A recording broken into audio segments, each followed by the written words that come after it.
साथीहरु नमस्ते। आज चाहिँ हामी यो सिजीको 24 ट्युब सोलरलाई चाहिँ इन्स्टल गर्न जान्छौँ। देख्न सक्नुहुन्छ हजुरहरूले। यो चाहिँ हामीले ठ्याक्कै लाएर लोलाङमा माथि हाइटमा हो। यहाँ चाहिँ पाइपलाइन अलिकति खत्रै छ है। यस्तो छ पुरै यो सीपीभीसी को कनेक्सन छ। यहाँ हामी गर्दैछौँ। अझै एउटा पाइपलाइन बाँकी छ यहाँ। यो लगाएर यहाँ चाहिँ देख्न सक्नुहुन्छ हजुरहरूले। हामीले यहाँ लगाउन लागेछौँ यो सोलरलाई।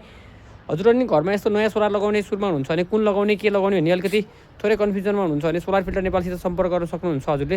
हामीसित विभिन्न भेराइटीका सोलरहरू उचित मूल्यमा पाउन साथै हामी दक्ष प्राविधिकद्वारा यस्तो फिटिङ गर्ने गराउने हुँदा हजुरहरूको वर्षसम्म ठिक छ। भोलि केही समस्या आयो भने पनि भोलिका दिनमा इजी सोल्युसन हुन्छ हजुरहरूलाई।